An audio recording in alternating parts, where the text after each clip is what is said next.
Hi folks, welcome back to Working with the Nivo Slider. In this video we'll talk about adding and removing images from the Nivo Slider. So let's jump right into Dreamweaver. I've already got my Nivo Slider library page open, so if you don't have that open yet, go to your library, sliders, Nivo Slider folder, and then open up the nivoslider.lbi page.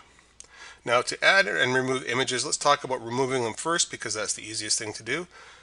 Simply go to Code View, find the image you want to remove, and it's labeled 1, 2, 3, and 4. So on the left side of the image in the numbered list here, just sort of click beside it to select the entire line of code for that image and press delete. Then a little bit lower down on the page, find the appropriate caption to go with that image, and it'll be listed as image 1, 2, 3, and 4. Select the caption that goes with it and delete. There we go, and that's all you have to do. Select the image and the matching caption down below to remove it.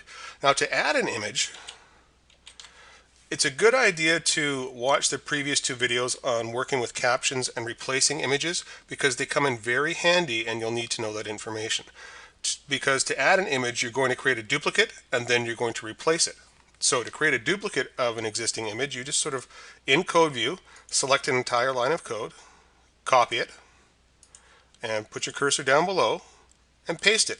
Now the key here is do not delete a div tag by mistake. That will cause big problems later on. Missing div tags, very messy. So you want to make sure that when you're copying and pasting that you've got your cursor above the closing div tag but just below the image. So it's blinking right where I'm showing you here. It's right nudged up against the edge. So when you paste and paste and paste and paste, there we go. We've now got a total of 8 images as quick as that. But you haven't actually removed any of the important code that makes it work. Down below, we also need to copy and paste a caption for each image that we've added. Okay, so we'll start by copying caption 4. We're going to put our cursor below the closing tag and paste it once. Hit enter a couple times. Oops.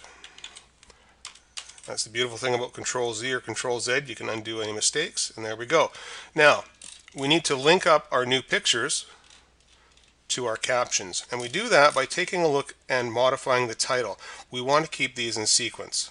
So we have image 1, 2, 3, and 4, and where you see it start to duplicate, change it to 5, then 6, then 7, then 8. With the caption down below, we see we have caption 1, 2, 3, 4, and where it starts to duplicate, now you can start to make your changes as well. There's caption 4, okay, so this is where number 5 would actually be starting. So we change this to 5, and 5, and 5, and 6, and 6, and 6, and 7, and 7, 7, and of course 8, and 8, and 8.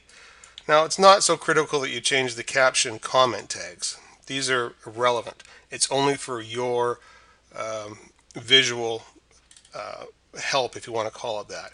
That's what they do, is they help tell you what is inside the what this information actually means. Just a way of keeping things ordered in your head. It's the image ID that actually matters.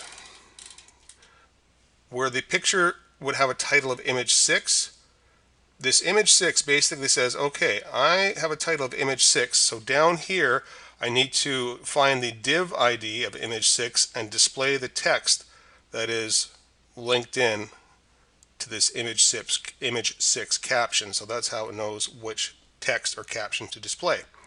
And really, once you have added or copied your images in the design mode here, right, you just simply go into the good old design view here.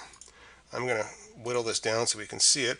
Picture 1, 2, 3, and 4, right? And then we can see where the pictures start to duplicate. So this would be 5, 6, 7, and 8. Well, then all you have to do is find out where they start to duplicate, double click, and go and start adding your new pictures. You know, go and load in your wherever you've loaded your new pictures into. Now we've talked about replacing images, and I've already covered that information in a previous video of how to add them into the site, into the folder. So I'm not going to duplicate that information. Just go and watch the previous video if you haven't done that yet.